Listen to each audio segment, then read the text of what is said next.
और अब चक्रव्यूह में बात करते हैं उस खबर की जो दुनिया के नक्शे को हमेशा के लिए बदल सकती है। मिडिल ईस्ट की धरती बारूद के ढेर पर है और माचिस की तीली ट्रंप के हाथ में है। क्या आज की रात ईरान के सुप्रीम लीडर अली खमेनाई की आखिरी रात साबित होगी?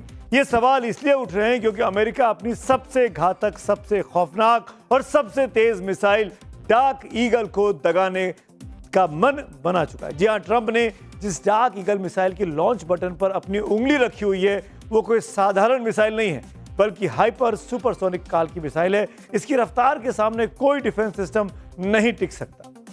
डार्क ईगल जमीन से दागी जाने वाली मिसाइल है जो मैक 5 यानी कि 6000 किलोमीटर प्रति घंटे से ज्यादा की स्पीड से 2776 किलोमीटर दूर टारगेट पर सटीक अटैक कर सकती है।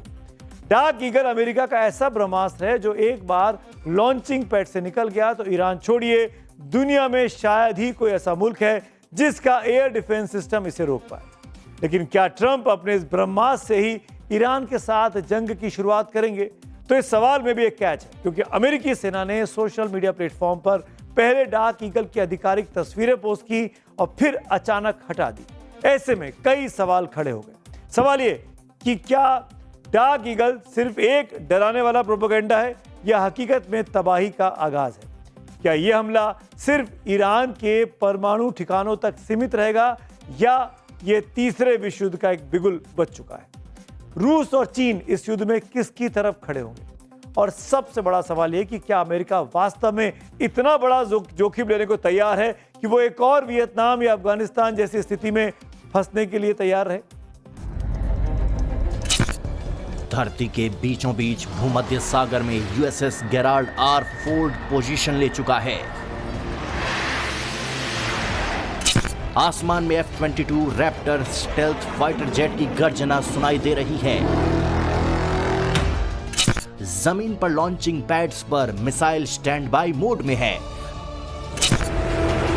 यानी समय रेत की तरह हाथ से फिसल रहा है। ईरान के आसमान में मंडराते अमेरिकी फाइटर जेट्स और समंदर में गरजते वॉरशिप्स ये गवाही दे रहे हैं कि शांति अब एक विकल्प नहीं बची है। ईरान में सिचुएशन बहुत टेंस है और जिस तरीके से अमेरिका ने घेरा डाल रखा है और पूरे फोर्सेस आर्मडा से लेके कैरियर बैटल ग्रुप्स, हवाई जहाज, मिसाइल, सबमरीन्स, लड़ाई के मैं मानता हूँ 50-50 चांसेस है। एक तरफ डोनाल्ड ट्रंप ईरान पर सख्ती दिखाकर दुनिया को अपनी ताकत का संदेश देने की कोशिश कर रहे हैं, तो वहीं दूसरी तरफ उनके ही सैनिकों की हालत खराब है।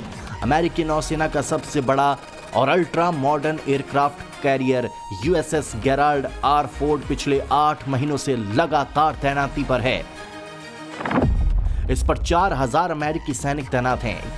ये जंगी जहाज तो पिछले साल जून से समुद्र में है। पहले इसे भूमध्य सागर भेजा गया था, फिर कैरिबियन क्षेत्र में मिशन के लिए मोड़ दिया गया।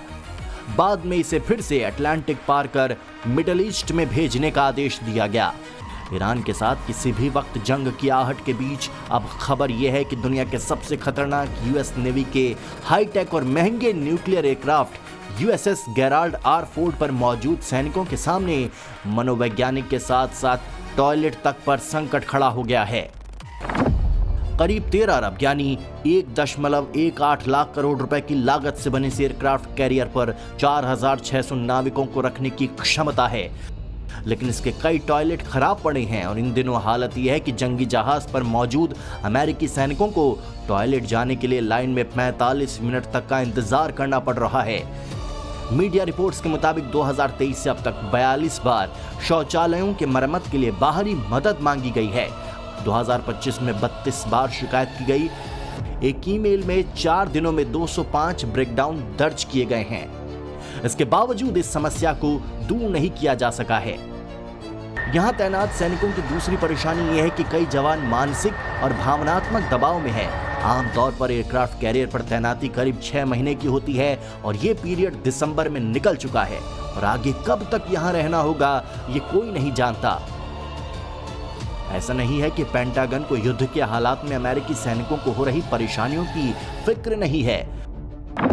अमेरिकी मीडिया रिपोर्ट्स के मुताबिक यूएस आर्मी में जॉइंट चीफ्स ऑफ स्टाफ के चेयरमैन जनरल डैन केन ने ईरान पर हमले से जुड़े कई खतरों के बारे में चेतावनी दी थी। उन्होंने कहा था कि इससे लंबा संघर्ष हो सकता है। साथ ही जनरल डैन ने हथियारों की कमी और सहयोगी देशों के कम समर्थन से भी अमेरिकी सैनिकों पर खतरा बढ़ने की बात कही थी। लेकिन ट्रंप ने इन रिपोर्ट्स को खारिज करते हुए social media platform truth social पर पोस्ट किया।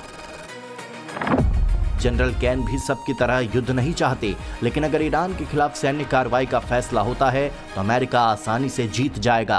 ट्रंप ने कहा कि जनरल केन सिर्फ जीतना जानते हैं और अगर उन्हें आदेश दिया गया तो वो आगे रहकर नेतृत्व करेंगे।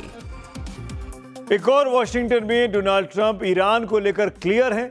26 फरवरी यानी परसों स्विट्जरलैंड के जिनेवा में ईरान और अमेरिका के बीच न्यूक्लियर टॉक्स का थर्ड राउंड भले ही हो रहा हो, लेकिन ईरान को लेकर अमेरिका प्रेसिडेंट के तेवर तो यही कहते हैं कि किसी भी वक्त वॉर का सायरन अब बज सकता है। ऐसे में खलबली नई दिल्ली में भी है। भारत सरकार ने अब तक की सबसे सख्त एडवाइजरी जारी की है। इस एडवाइजरी में साफ कहा गया है कि भारतीय ईरान तुरंत छोड़ दें। जो भारतीय वहां रहते हैं वो ईरान को छोड़ दें। जब सरकार तुरंत शब्द का इस्तेमाल करती है तो इसका मतलब बहुत साफ है कि खतरा दहलीज पर खड़ा है। तेहरान स्थित भारतीय दूतावास की ओर से जारी एडवाइजरी में साफ कहा गया है कि भारतीय नागरिक कमर्शियल उड़ानों समेत उपलब्ध दूसरे साधनों का इस्तेमाल कर ईरान से बाहर निकल जाएं। एडवाइजरी में ईरान में रह रहे भारतीय छात्रों, तीर्थयात्रियों, बिजनेसमैन और टूरिस्ट से खास तौर पर अपील की गई। एडवाइजरी में स्टूडेंट से खास अपील इसलिए की गई है क्योंकि ईरान में बड़ी तादाद में भारतीय छात्र पढ़ते हैं। रिपोर्ट्स के मुताबिक 2022 में ईरान में 1,500 भारतीय छात्र मेडिकल की पढ़ाई कर रहे थे। ईरान की कई यूनिवर्सिटीज डॉक्टर ऑफ मेडिसिन की डिग्री देती है, जिससे भारत में MBBS के बराबर माना जाता है। ईरान में सालाना फीस लगभग 6 लाख रुपए तक हो सकती है। पूरे 6 साल के कोर्स की कुल फीस 15 से 30 लाख रुपए के बीच रहती है। ये खर्च भारत के कई प्राइवेट मेडिकल कॉलेजों से काफी ज्यादा सस्ता है, काफी कम है। यहाँ पर कुल फीस 35 लाख से लेकर 1.25 करोड़ तक भारत में है। मेडिकल के अलावा कुछ भारतीय धार्मिक शिक्षा के लोग भी उसके लिए भी ईरान जाते हैं। खासकर शिया समुदाय से जुड़े छात्र कुम और मशहद जैसे शहरों में पढ़ाई करते हैं। कुछ मामलों में धार्मिक शिक्षा का खर्च ईरानी संस्थान जो है, वहाँ की सरकार जो है वो उठाती है। लेकिन अब भारतीय दूतावास की सख्त एडवाइजरी का क्या असर होगा, इस पर सुनिए एक्सपर्ट्स क्या कहते हैं। भारत की फॉरेन पॉलिसी जो है उसमें नागरिक सुरक्षा, खासकर से विदेशों में जो बसे हुए भारतीय हैं तो उनकी सुरक्षा भी उतनी ही महत्वपूर्ण है जितना इंडिया का इंटरेस्ट ईरान में और इंडियंस का इंटरेस्ट ईरान में, दोनों इक्वली इम्पोर्टेंट है। भारत से पहले अमेरिका अपने लोगों से ईरान छोड़ने को कह चुका है। अब ईरान का पड़ोसी मुल्क लेबनान से भी अमेरिका अपने लोगों को वापस बुला रहा है। बेरूत के अमेरिकी दूतावास से 50 स्टाफ को वापस बुलाने का आदेश अमेरिकी प्रशासन ने दिया है। सुरक्षा हालात की समीक्षा के बाद यह फैसला लिया गया है। इस बीच अमेरिकी विदेश मंत्री मार्को रूबियो ने अपना प्रस्तावित इजरायल दौरा अचानक स्थगित कर दिया। हालांकि दौरा टालने की कोई आधिकारिक वजह अब तक नहीं बताई गई, लेकिन इसे मौजूदा क्षेत्रीय तनाव से जोड़कर ही देखा जा रहा है। इन सब के बीच प्रधानमंत्री नरेंद्र मोदी बुधवार को इजरायल के दौरे पर जा रहे हैं, ये नहीं भूलना चाहिए। युद्ध काल में पीएम मोदी की इस डिप्लोमेसी पर एक्सपर्ट क्या कह रहे हैं, ये भी आपको पता होना चाहिए। सुनिए। भारत का पूरे वेस्ट एशिया, मतलब वेस्ट एशिया या खाड़ी देश या ईरान या इजराइल से सबसे अलग अलग स्तर पे अलग अलग संबंध है, तो इसको ईरान से जोड़ के ना देखे तो बेहतर है। प्रधानमंत्री नरेंद्र मोदी के तेल अवीव दौरे पर भारत को वो आयरन डोम यानी एयर डिफेंस सिस्टम मिल सकता है जो इजराइल की ढाल है। ये वही एयर डिफेंस सिस्टम है जिसका बेहद सफल इस्तेमाल ईरान ने हमास, हिजबुल्लाह, ईरान और यमन के हूतियों के साथ जंग में किया था। इजराइल का एयर डोम एक मोबाइल एयर डिफेंस सिस्टम है। यह सिस्टम कम दूरी के रॉकेट, मिसाइल और ड्रोन को मार गिराने के लिए बनाया गया है ताकि आबादी वालों को हमले से बचाया जा सके। इजराइल का दावा है कि इसकी सफलता की दर 90% है। ये रडार का इस्तेमाल अपने दुश्मनों की पहचान के लिए करता है। इसके बाद खतरे को भांपते हुए तमीर इंटरसेप्टर मिसाइलों को लॉन्च करता है। आयरन डोम प्रभावी तो है, लेकिन यह काफी महंगा सौदा है। एक तमीर इंटरसेप्टर मिसाइल की कीमत 40 से 50 हजार डॉलर होती है। वहीं आयरन डोम की एक बैटरी की कीमत $10 करोड़ तक होती है। तो अब आप समझ सकते हैं कि कितना इंपॉर्टेंट ये दौरा भारत का हो सकता है, प्रधानमंत्री का इजराइल जाने का। कार्यक्रम के आखिर में आ चुके हैं और रोज की तरह बात होती है पब्लिक व्यू की। दर्शक क्या कह रहे हैं आज की स्टोरीज के बारे में। पहला पब्लिक व्यू शंकर सिंह बिष्ट साहब का है। कूटनीति हारती दिखी तो बारूद बोलेगा और उसका असर सिर्फ ईरान अमेरिका तक सीमित नहीं रहेगा, तेल से लेकर बाजार तक सब कुछ हिलेगा। अगला व्यू राहुल पांडे का है। ये लिखते हैं, राहुल के बब्बरों का गदर या पब्लिसिटी स्टंट, सड़कों पर है बहुत शोर पर मुद्दों पर चुप्पी घनघोर, जनता को समस्याओं का समाधान चाहिए, सिर्फ नारे और पोस्टर नहीं।